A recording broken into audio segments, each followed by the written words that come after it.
बार आपकी शहर में अगर संघर्ष टू लगी है तो जरूर देखिएगा। उसमें एक गाना बड़ा प्यारा है, तुझे भी हमारा के पीहू बजाब जीवन जिया, रिश्की हूँ मैं किसकी हूँ, मुझे खुद भी पता नहीं किसकी हूँ, कि जब भी चिन्ही हूँ है कि देसी पैसा दी, तुझे भी तुम्हारा के पीहू बजाब जवाना मुंडा के पीहू बजाब 500 में कोई चला लेकिन एक बड़ा प्यारा हमारा गाना वायरल हो गया कि जब न पास रहो दोसर पास हो जाए, कि जब न पास रहो दोसर पास हो जाए, तो हर चलते दीवाना बदमाश हो जाए, कि जब न पास रहा दोसर खास हो जाए, जब न पास रहा दोसर खास हो जाए, तो हर चलते दीवाना बदमाश हो जाए, बाबे हर धनिया राजा हमारे पास, बाटे तो हरे धनिया राजा हमारे पास, लगे हमारे प्रयास। एगो बढ़ा दे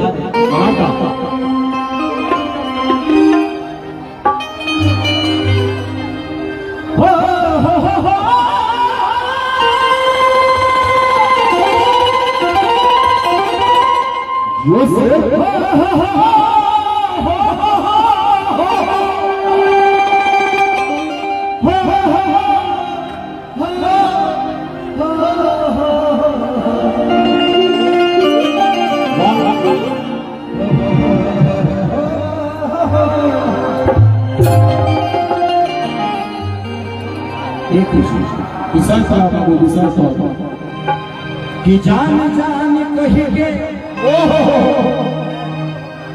हे जन्नत में रह जा, क्या बात है, क्या बात है। दिल है समुंदर ये धनिया की बेरी रह जा, कि दिल में जो हमारा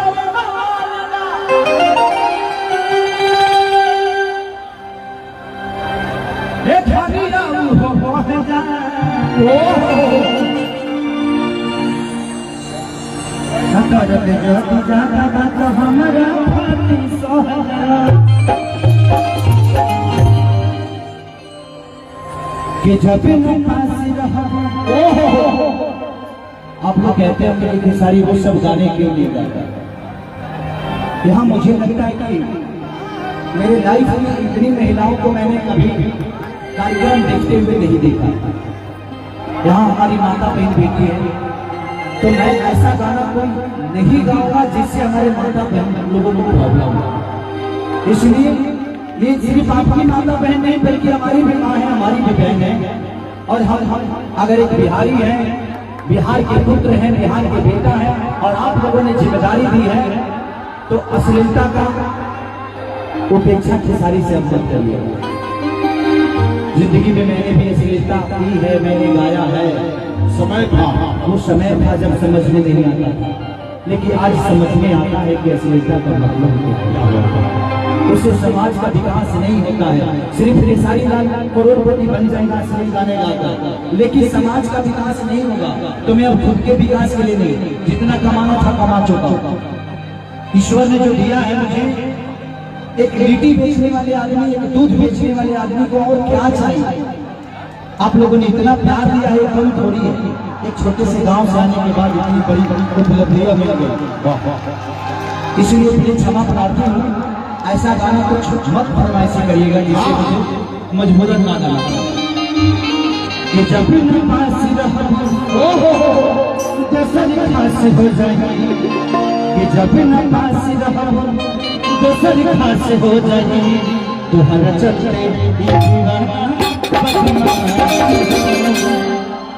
बाबू बच्चा इसे बुलावा आओ म्यूजिक से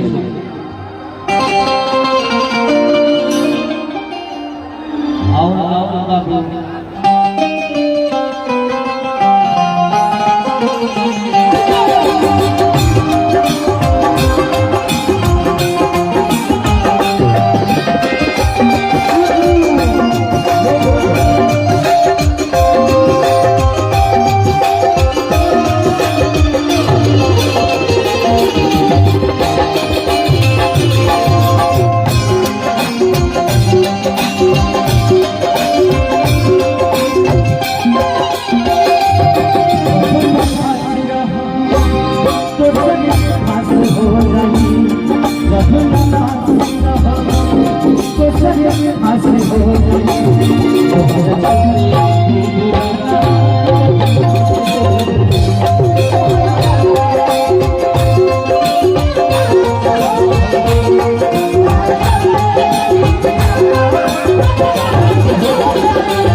तू हर शब्द ये दीवाना बदलते तो तू हर चलते ये दीवाना बदलते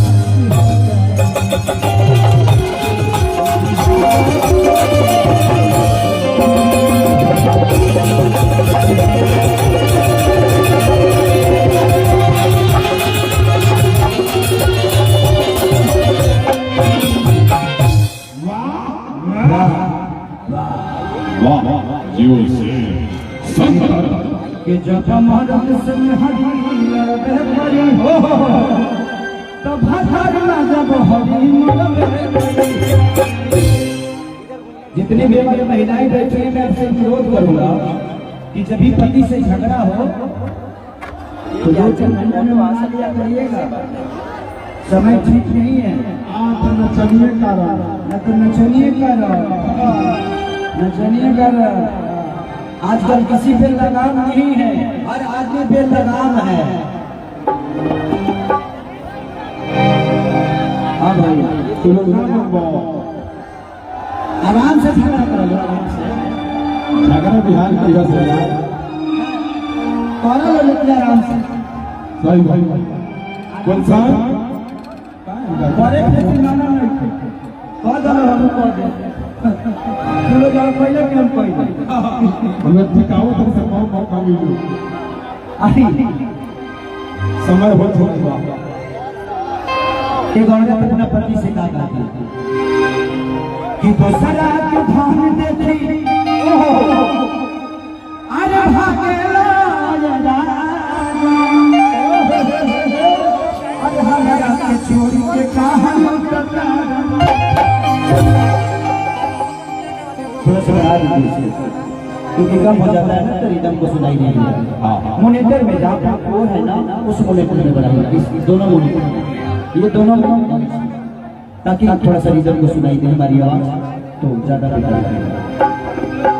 नरकी मरद के जात बड़ा होले छुछुना कि अपन में हर छोरी घरवा में सुनर ये दुनिया में दो चीज बड़ा प्यारा लगेगा। कौन चीज बाबू अपन लइका या दूसरा के मेहरारू हम दो चीज और लगला स्टेशन ट्रेन के इंतजार में स्टेशन पर के बैठल पानी साफर हो गया अपन पतिदार के तो दो चीज बहुत प्यारा होला, दूसरा के मेहरारू और अपन बेटा। ये हर आदमी के लिए हम दूध के धोवल ना है अखिलेश अपन परिवार छोड़ हो गया लेकिन मैं अपने पत्नी से बहुत प्यार करता हूँ, ये बात सच है। और मुझे लगता है कि कोई ऐसा व्यक्ति यहाँ नहीं होगा जो मेरी पत्नी को नहीं देखा होगा। सबने देखा क्योंकि मैं जहाँ जाता हूँ अपनी पत्नी को रखता हूँ। अपने बेटे से लेकर बेटी तक मम्मी पापा मेरे जीवन के दो अनमोल रत्न मेरे मम्मी पापा। मैं अपने माँ से इसलिए ज्यादा प्यार करता हूँ कि बहुत गरीबी में मैं पैदा हुआ था और आज इतने अवसर आप सबने आशीर्वाद देकर दिया तो मुझे लगता है कि मेरी संपत्ति जो भी है, मैं जब गरीब था तब भी मेरे साथ थे, तो आज ईश्वर ने इतना कुछ दिया है कि सबसे बड़ा हक मेरे मम्मी पापा का है। इसलिए मैं कहता हूँ कि माँ बाप से हमेशा प्यार करना। मेरे आगे बढ़ने का सबसे बड़ा राज जानते हैं क्या है? मेरी मेहनत तो है ठीक, बट मेरे मम्मी पापा सुबह शाम जब बात करता हूँ ना तो लगता है कि डबल पूरे दिन की थकान खत्म हो गई। शुरुआत जब मम्मी के आवाज से होती है तो लगता है कि जिंदगी में एक नया ऊर्जा आ गया है। आज मैं सुबह जाऊंगा तो मम्मी का आशीर्वाद जब मिल जाता है तो इसीलिए अपने मम्मी पापा से हमेशा प्यार करिएगा। जिंदगी में जो बेटा अपने माँ बाप को नहीं छोड़ा उसको भगवान ने कभी नहीं छोड़ा। जिसने अपने माँ बाप को छोड़ा उसी को भगवान ने छोड़ा। तो भगवान उसी के साथ होता है जो अपने माँ बाप के साथ होते हैं। तो जिंदगी में हमेशा माँ बाप का कदर करिएगा। हर की मारत के जाते बड़ा होले छुछुना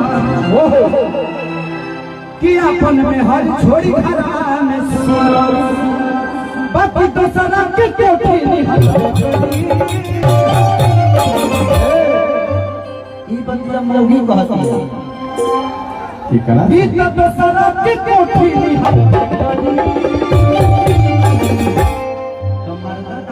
कि जब मर्द से में हरी लड़बे करी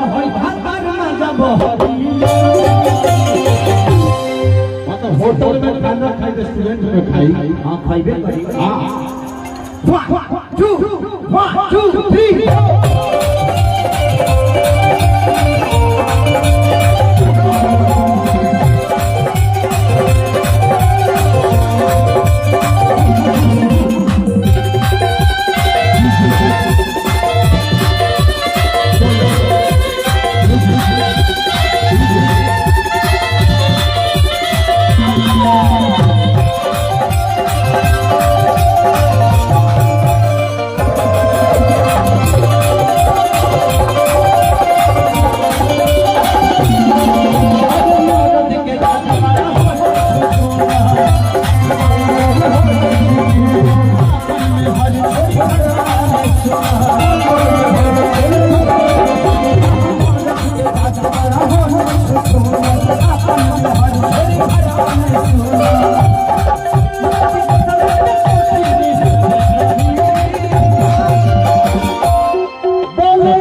Thank you.